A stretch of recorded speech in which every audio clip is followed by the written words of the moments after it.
Shalom saudara-saudara yang dikasih dalam Tuhan. Hari ini saya dikasih tema tentang aku menyembah Dia dari Matius 2 ayat 2. Dan saya ingin memberi judul dalam tema ini adalah The Best Gift. Sebelumnya saya akan menceritakan sebuah cerita yang berhubungan dengan The Best Gift. Suatu hari itu ada seorang gadis kecil. Dia menghampiri ayahnya yang sedang ingin berangkat ke kantor. Gadis kecil ini dia membawa sebuah hadiah kotak kecil dan dia menghampiri ayahnya dan bilang, "Pak, ini untuk Papa. Hadiah ini untuk Papa. Hadiah ini untuk Papa. Nanti bukannya pas di sana ya, pas di kantor." Terus Papa ini menciumnya dan pergi ke kantor dengan bahagia. Sampai di kantor, Papa ini membuka kado itu dan melihat isinya kosong, gak ada sama sekali isinya. Keesokan harinya, gadis kecil ini kasih lagi kado yang sama dan memerintahkan hal yang sama juga. Lalu papanya membukanya dan isinya tetap kosong, nggak ada sama sekali isinya. Setelah beberapa hari gadis kecil itu melakukan hal yang sama sampai pada keesokan harinya anak ini pas kasih hadiah itu. Papanya bilang gini, "Nah, sudah, kamu gak usah kasih lagi hadiah ke Papa. Buat apa kamu kasih hadiah yang gak ada isinya sama sekali?" Lalu anak itu langsung bilang, "Pak, di dalamnya ada isinya. Setiap hari aku selalu kasih ciuman aku ke kotak itu. Dan kalau Papa merindukan aku, Papa tinggal buka kotaknya dan Papa ambil satu persatu ciuman dari aku itu." Lalu dengan rasa terharu, papanya memeluknya dan bilang, "Terima kasih ya, Nak." Dan setiap hari papanya selalu membawa kotak kosong itu dengan sukacita, karena baginya pemberian yang terbaik adalah dari anaknya sendiri. Seorang ayah mana sih yang gak ada rasa bahagia kalau dikasih pemberian dari anaknya? Seorang ayah mana yang gak tersenyum saat anaknya kasih hadiah yang tulus buat dia? Memang seorang ayah yang normal akan selalu memberikan yang terbaik untuk anaknya tanpa mengharapkan imbalan. Tetapi akan sangat bahagia sekali kalau ayah itu mendapatkan sebuah hadiah yang baik dari anaknya. Begitu juga dengan Tuhan Yesus yang adalah Bapa kita. Dia rela mengorbankan nyawanya untuk kita. Dia akan selalu memberikan yang terbaik buat kita. Dan dia akan sangat bahagia jika kita selalu memberikan yang terbaik juga buat Tuhan. Memang begitu juga dengan Tuhan yang adalah Bapa kita. Dia selalu memberikan yang terbaik. Hari ini kita akan sama-sama belajar tentang orang-orang Majus yang telah memberikan sesuatu yang berharga buat Tuhan. Mari kita buka Matius 2 ayat 1 sampai 12. Matius 2 ayat 1 sampai 12.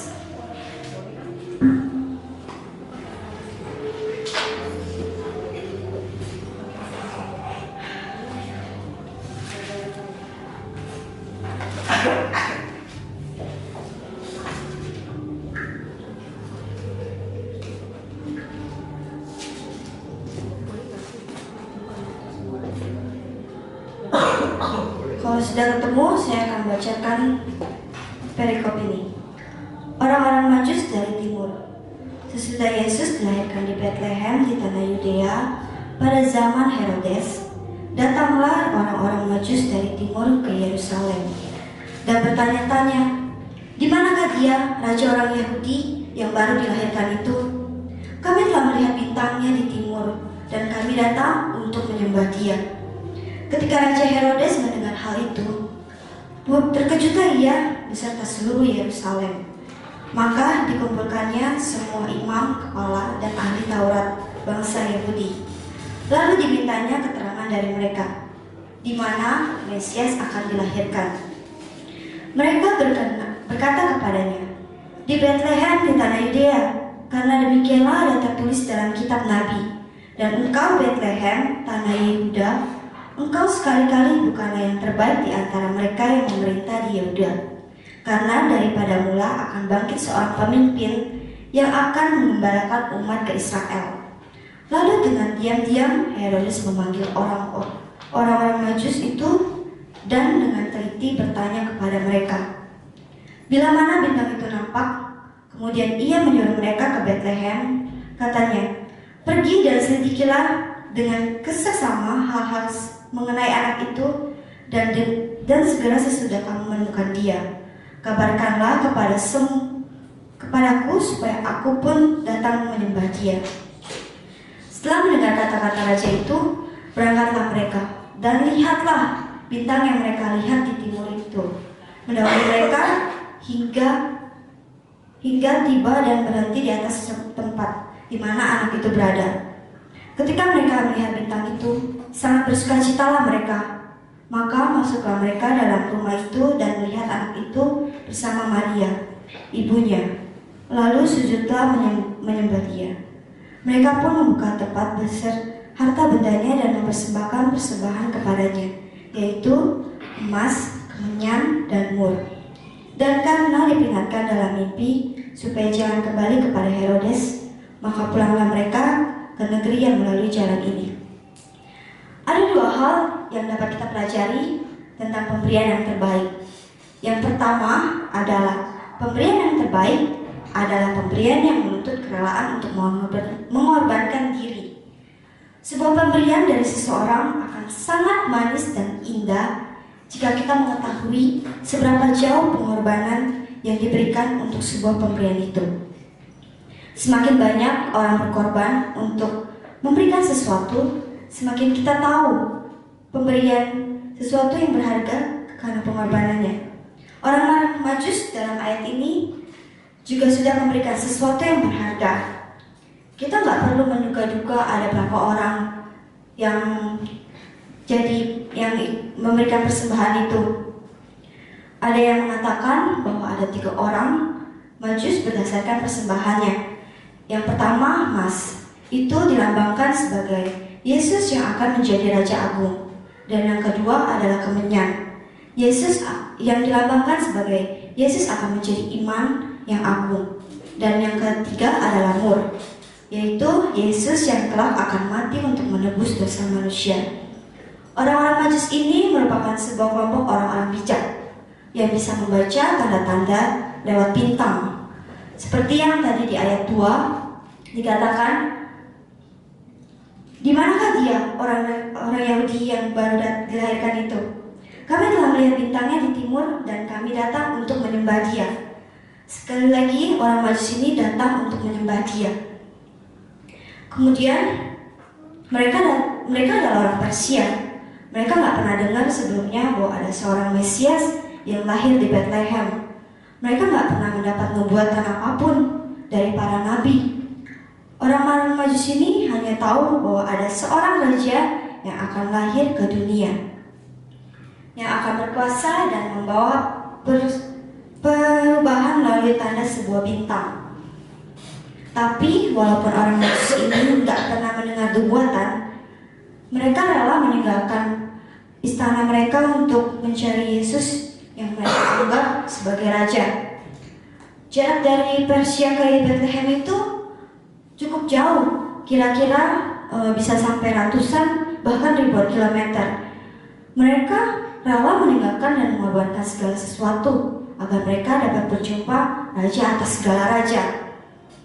Sayangnya saat ini banyak orang Kristen yang gak memiliki kerelaan berkorban untuk mencari Tuhan. Padahal Tuhan sudah menyatakan dirinya kepada kita melalui Kristus dan melalui firman Tuhan. Ada yang ke gereja tiap minggu aja gak mau. Kalau capek sedikit udah males tuh pergi ke persekutuan. Kalau hujan dikit aja udah memutuskan buat gak pergi ke gereja. Ironinya, banyak orang rela melembur di kantor buat mendapatkan penghasilan lebih. Tapi mereka meluangkan waktu bersekutu untuk mendapatkan berkat aja gak mau. Mengantuk dikit udah gak mau bersaat teduh. Orang Kristen seperti ini sebenarnya adalah orang Kristen yang gak mengenal siapa Tuhan yang mereka sembah. Sekarang, mari kita renungkan seberapa besar untuk mengenal Dia, seberapa jauh hasrat kita untuk mencari dahulu kerajaan Allah dan kebenarannya. Inilah hal pertama, sebuah pemberian yang terbaik yang dapat kita berikan kepada Tuhan, yaitu dengan mencari Dia, walaupun itu menuntut kerelaan akan banyak hal. Dan yang kedua adalah pemberian yang terbaik adalah pemberian yang berasal dari hati. Pemberian yang terbaik adalah pemberian yang berasal dari hati. Saya pernah membaca artikel yang membandingkan antara Raja Herodes dengan orang-orang Majus. Di situ ditanyakan tentang apa sih persamaan dan perbedaan antara orang Herodes dengan orang-orang Majus. Persamaannya adalah mereka sama-sama menyembah Tuhan. Sekali lagi, mereka sama-sama mencari Tuhan dan menyembah Tuhan. Ketika orang Majus melihat bintang timur itu, ia pergi memberi raja yang baru lahir itu. Tapi ternyata bukan cuma orang Majus yang mencari Tuhan. Herodes pun juga mencari Tuhan. Ia menyuruh ahli-ahli Taurat untuk menyelidiki kitab suci, dan ia bekerja sama dengan orang-orang Majus untuk mencari Tuhan. Tapi bedanya, Herodes mencari Tuhan karena ia ingin membunuhnya. Ketika ia mendengar dari orang-orang Majus bahwa akan ada seorang raja yang akan lahir yang berkuasa, hatinya terganggu. Pikirannya langsung mengatakan bahwa ada orang lain yang akan merebut kekuasaannya. Karena itu, ia mencari Yesus. Namun ia mencari dengan motivasi yang salah, yaitu dengan membunuhnya. Sementara itu, orang Majus juga mencari Tuhan. Tapi untuk apa ia mencari Tuhan? Di ayat 2 dituliskan, orang-orang Majus itu bertanya, "Di manakah dia, raja orang Yahudi itu, yang baru dilahirkan itu? Kami telah melihat bintangnya di timur, dan kami datang untuk menyembah Dia." Ya, orang Majus itu datang dengan tujuan yang jelas, yaitu untuk menyembah Tuhan yang akan datang itu. Hati yang menyembah itu bukan sekedar seperti seorang bawahan yang wajib menyembah karena takut dihukum oleh atasannya. Tapi hati yang menyembah di sini lebih kepada sikap kagum, hormat, segan, takut, sekaligus sikap tunduk. Bukan hanya itu, sikap menyembah juga melambangkan betapa seseorang itu percaya, berseru, dan taat kepada orang yang disembah. Kata menyembah atau prosteno adalah sikap menyembah di mana badan membungkuk, dahi sampai menyentuh lantai, tepat di depan kaki orang yang disembahnya. Sikap seperti ini adalah sikap yang sangat lemah, di mana orang yang menyembah nggak bisa melihat apa-apa, dan seakan dia berkata, "Silakan kamu melakukan apa saja yang kamu lakukan, apa yang kamu mau." Inilah yang dilakukan oleh orang Majus ketika ia mempersembahkan hati kepada Tuhan. Dan inilah pemberian yang terbaik, yaitu pemberian dengan hati. Nggak ada pemberian yang lebih baik daripada pemberian dari hati yang terdalam. Orang yang memberikan segalanya belum tentu memberikan dengan segenap hati, tapi orang yang memberikan dengan hati, ia akan melakukan segalanya. Karena itu, mari kita memberikan hati kita kepada Tuhan.